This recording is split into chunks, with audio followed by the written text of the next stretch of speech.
Thank you for showing up this early this morning. I know that I went to bed really early to make sure I would wake up this morning. So day two of a conf is always super hard to like be awake, and so I put a bunch of jokes in this talk. So hopefully that will help wake you up. This talk is called Convention-Driven JSON.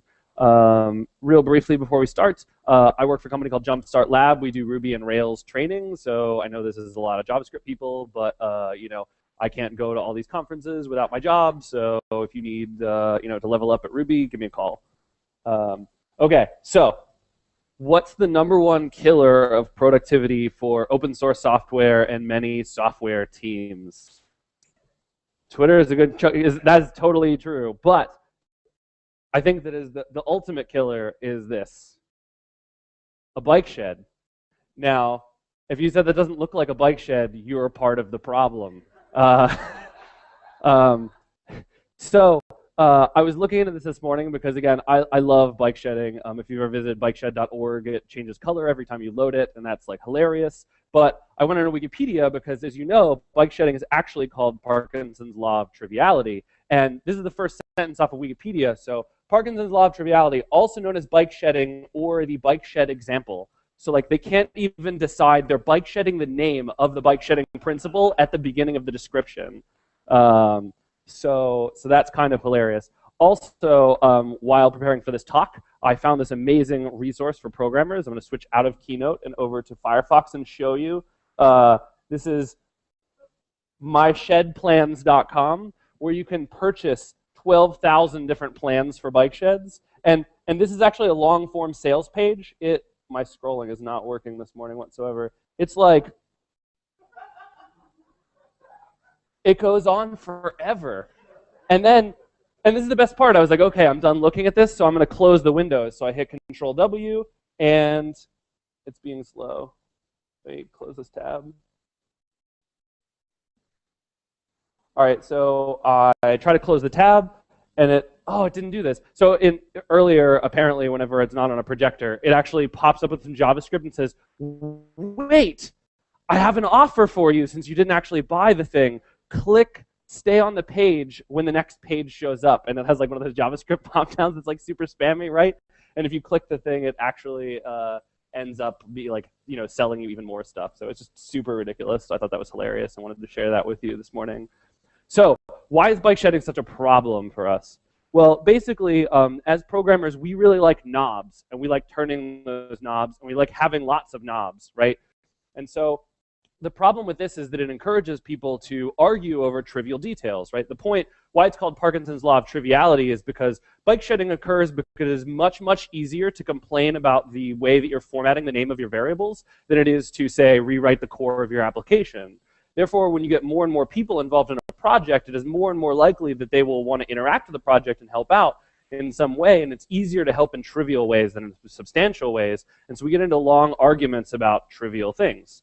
And there's sort of an inverse relationship where like the more trivial it is, the more we care about it, right? So like the Ruby Python battles is like the most trivial differences. They're basically the same language from anyone that does not program in Ruby or Python, but they're like completely opposite death match, right? Or like if you ever talk to a programmer about like tabs versus spaces, right? Or like 2 spaces versus 4 spaces, right? Like you like, oh man, I've almost seen like fist fights over like, no, you should use 2 spaces, you should use 4 spaces, right?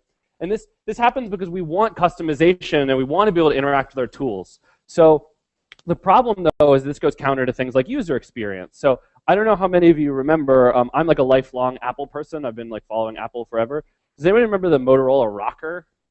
So like this was the iPhone that the telecom industry wanted us to have. So like when Apple came to the telecom industry and they said, I want to make a phone, they said, well, cool, Motorola's going to make the phone and you're going to brand it. And this is what we got, the Rocker. Like, and this is like Steve Jobs peddling this bullshit to everyone, right? Because he had to like go through with it to demonstrate how much of a failure the phone industry was so that we could, get iPhones, basically, right? And like, why is the iPhone successful? Like, I've owned an Android phone and I like Android when it's the stock Google Android, not the crazy carrier customized Android. You guys have it a little better over here than we do in the States, I think.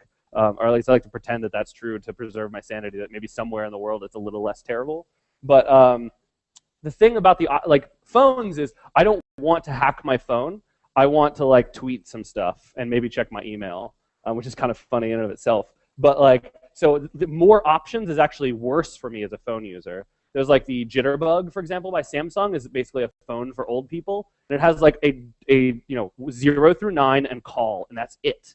Because like they don't want any options because they're not actually useful. So extra options can be detrimental to our ability to get things done.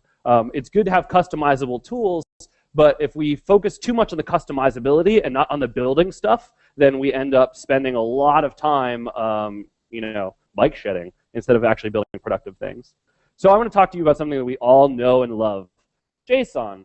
I actually don't love JSON. I think it's kind of okay, but everybody else loves JSON, so I like pretend that I love JSON too. The problem with JSON is that it has essentially a million dials and options by virtue of being a spec that is very, very tiny, right? So JSON has almost nothing in it. The spec is super trivial. It even specifies that the parser should be, what, LALR or something? Like, it's meant to be trivial to parse, to have tons of options. You can serialize anything. And that's really cool, except for the fact that when you're trying to design, say, an API. So I come from this like real-time and from the back end kind of person. I'm actually like a get off my lawn about lots of heavy JavaScript stuff. And I slowly, this year will be the year that I start actually writing a lot of JavaScript finally. But so I'm interested in providing awesome back-end services for these front ends that other people are building, right? So I'm often thinking about like the server side and actually generating JSON as opposed to the consumption side. So when you're trying to plan out your API to serve to your single page app or mobile app or whatever, so you have your like domain objects and then something and then profit or JSON comes out, right? So the real question is, how do we get from these domain objects to our JSON? And that's the question right there. So we do a similar thing with websites before we started worrying so much about APIs. And in that sort of plan, we went from domain objects to templating languages to HTML. So it's only natural that we would use this same step two when building APIs to start off with. And this is actually the default way that Rails wants you to build stuff with, is this library called JBuilder. So you do jbuilder.encode, you pass in JSON, and then you build out all of the little details, right? So the problem with this is like turning a bunch of knobs, right? So like we have all these options.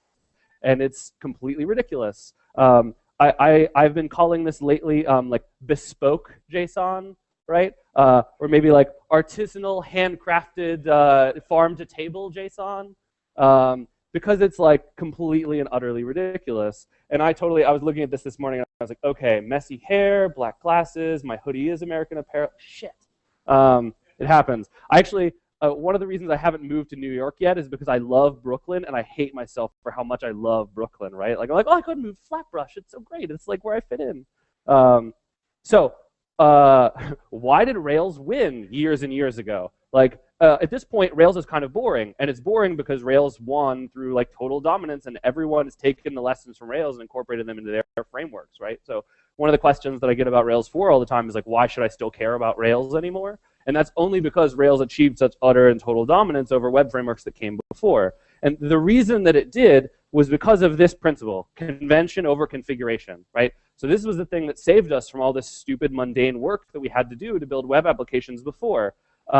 This is an example of a POM file for building something, a Java application. And I actually don't hate Java as much as most Ruby people hate Java, but like, that is like totally ridiculous, right? That's like setup involved. It used to take you a day or two to set up a project in like struts or the older Java web frameworks to get anything done. I knew several people that when they saw the original Rails video threw out applications they'd been working on a month of building, because they hadn't really built anything yet. They'd mostly just set it all up. And so they threw it away and then built their app in Rails in like 2 days originally. But that principle is what everybody else has taken from Rails, and that's one of the reasons why it's so pleasurable to work on the web today, right? So if you're in Node land, things like Express or what's that new Kite?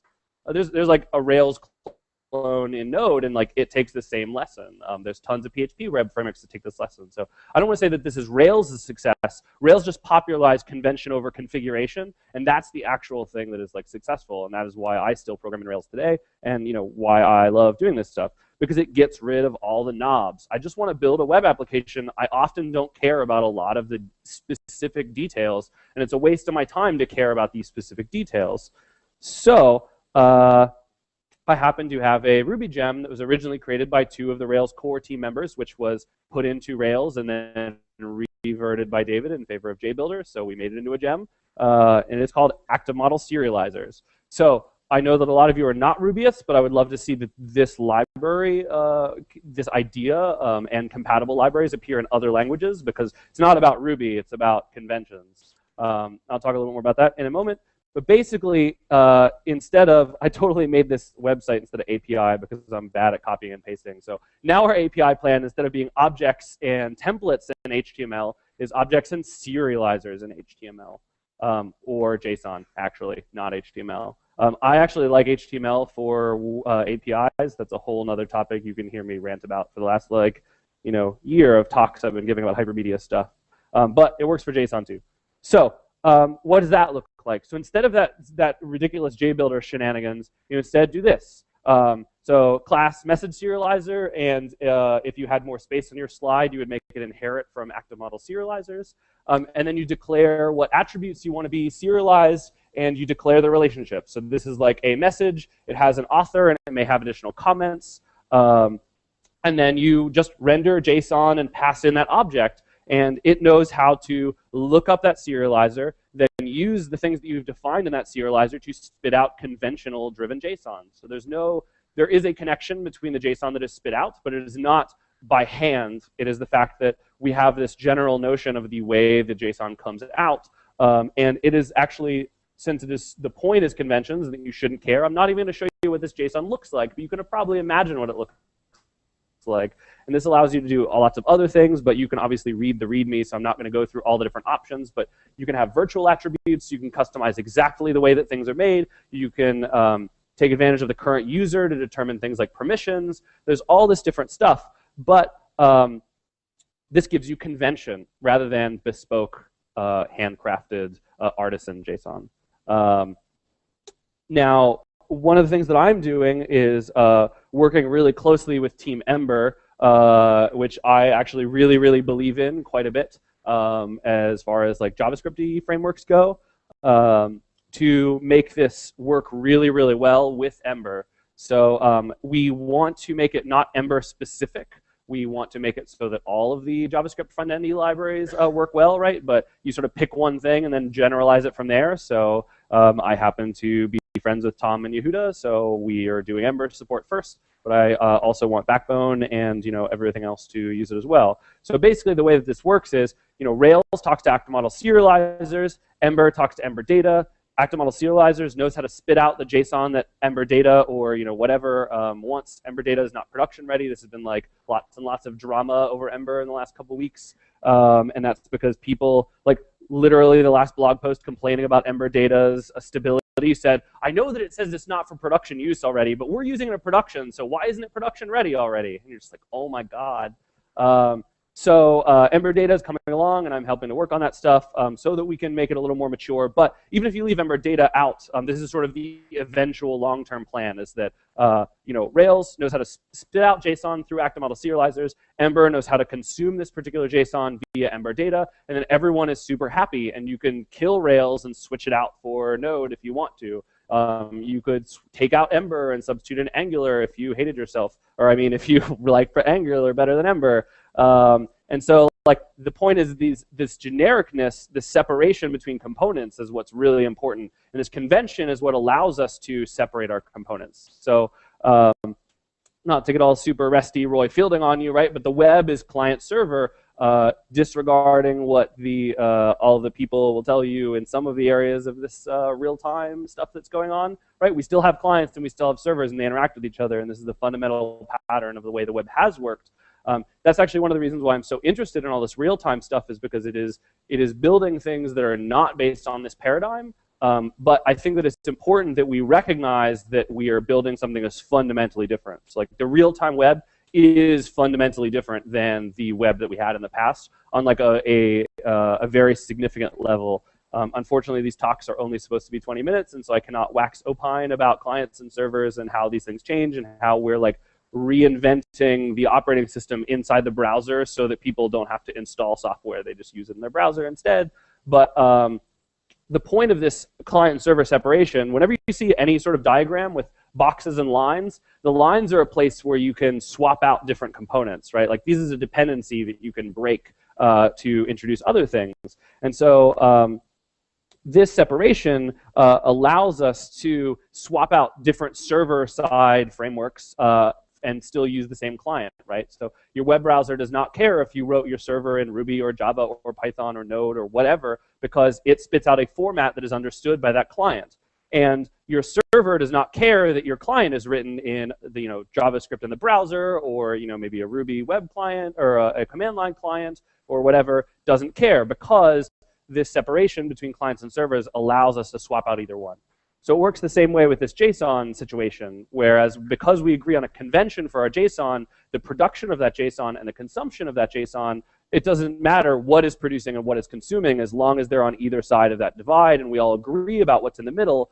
We have a contract and we can change components. So this may sound like a bunch of gibberish and mumbo jumbo to you, but I submit that RSS is one example that has historically been very successful until Google decided to kill it, like Google is killing all of us. And everybody loves, for some reason, like I'm like actually secretly a codgy old man, even though I'm actually 27. And so like I remember reading Slashdot and everybody hating Microsoft super passionately. But Google is doing the exact same things that Microsoft is doing, but we like love them because they give us 2 gigabytes of free email or whatever. And it's like totally, completely ridiculous. So before Google decided to systematically destroy the open web, we had this thing called RSS. And it was a fantastic way of producing content that did not rely on ads for monetization, because the web is not about monetization. It was about like all of humanity. So what RSS allowed us to do was, my blog spits out RSS. Your blog spits out RSS. Slashdot spits out RSS. Whatever, anything can spit out RSS. And then you can use whatever RSS client you wish to use. So, if you like News Netwire, or if you wanted to write your own, or if you're writing a script that was, consuming RSS stuff, that having that shared standard in the middle allowed us to separate the production and the consumption and use arbitrary components on either side. So that's what I would like to see us do with these rich client JavaScript apps that we're building nowadays, is recognize that it doesn't matter what kind of client you build, and it doesn't matter what kind of server you build, as long as they speak the same thing, right? So the production and the consumption need to be identical. And instead of this super implicit, you're sort of already doing this in many ways, but instead of focusing on, let's make a clean separation, we have a very dirty and coupled separation, which is like a ridiculous phrase to begin with. But there's like very tight coupling between clients and servers, and that means that we can't swip out components. It's too early in the morning. I've only had 2 coffees so far. So anyway, the other reason why I really love this convention-driven approach is software testing. So back before you were doing all this JavaScript stuff and you're writing more traditional web applications, nobody writes view tests at all, right? Because they're ridiculous and they're brittle and they don't work very well. The problem is when you're doing this template-driven JSON production, that's like the whole point of your application, is spitting out JSON in the proper format. But we've already established that testing templates is very brittle and very fragile and does not work very well.